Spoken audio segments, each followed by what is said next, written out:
অবিলম্বে রেলগেট বসানো হোক, এমন দাবিতে ফেটে পড়ল দক্ষিণ 24 পরগনা জেলার কাকদ্বীপবাসী। মূলত রেলগেট তৈরির দাবিতে রেলপথ আটকে বিক্ষোভ শুরু করলো জনগণ। ঘটনাটি ঘটে কাকদ্বীপ ব্লকের উকিলবাজার এলাকায়। জানা যায়, লেভেল ক্রসিং এ কোনো গেট না থাকায় দীর্ঘদিন ধরে প্রতিনিয়ত ঘটে চলেছে নানা প্রকার দুর্ঘটনা, যার জেরে প্রতিনিয়তই দুশ্চিন্তার মধ্যে দিয়ে দিন কাটাতে হচ্ছে এলাকাবাসীদের।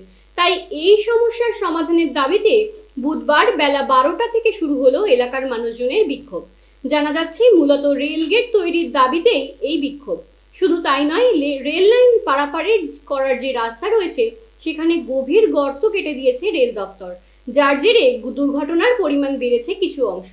তাই যতক্ষণ না পর্যন্ত গেট তৈরির আশ্বাস মিলবে রেল কর্তৃপক্ষের তরফ থেকে, ততক্ষণ চলবে এই বিক্ষোভ, জানিয়েছেন বিক্ষোভকারীরা তাদের সমস্যার সম্পর্কে সংবাদ মাধ্যমের সামনে কি জানালেন তা তুলে ধরবো আপনাদের সামনে। বলা হয়েছিল কয়েকদিন আগে নাকি ওখানে টোটো আর রেলের একটা সংঘর্ষ হয়েছিল, সেই জন্য বলা হলো এই রাস্তায় যাতে সেরকম সংঘর্ষ না হয় দেখতে বলা হয়েছিল।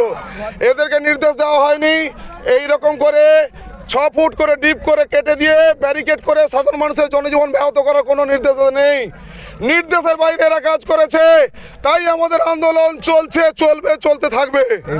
আমরা দীর্ঘদিন থেকে জিনিসটা বোঝার চেষ্টা করছি। এখন বিষয়টি হচ্ছে অত্যাধিক জনবহুল এলাকা এবং প্রচুর মানুষ এই রাস্তা থেকে যাতায়াত করে। নিত্য আপনার বাজারে আসার মতো মানুষজন দৈনন্দিন যারা বিভিন্ন সামগ্রিক কেনাকাটার জন্য আসে, বিশেষ করে প্রচুর স্কুল ছাত্রছাত্রীরা যারা প্রতিদিন বিভিন্ন স্কুলে আসে। আমাদের উকিলের হাটের ওপরেই একেবারে রাজনগর শ্রীনাথগ্রাম বাণী বিদ্যাপীঠ, এছাড়া বেশ কয়েকটি কিন্ডারগার্টেন স্কুল, কিছু প্রাইমারি স্কুল, যারা ও প্রান্ত থেকে বাচ্চারা প্রতিদিন স্কুলে আসতে হয় এবং স্কুল সেরে তারা বাড়ি ফেরে।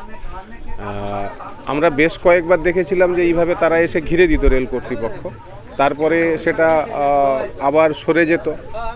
কারা কিভাবে সরিয়ে দিত, কিন্তু এভাবে চলাচল করতো। কিন্তু এখানে স্থায়ী একটি রেলগেটের অবশ্যই প্রয়োজন, স্থায়ী একটি রেলগেট, যাতে করে মানুষ নিরাপত্তার সহিত চলাচল করতে পারে।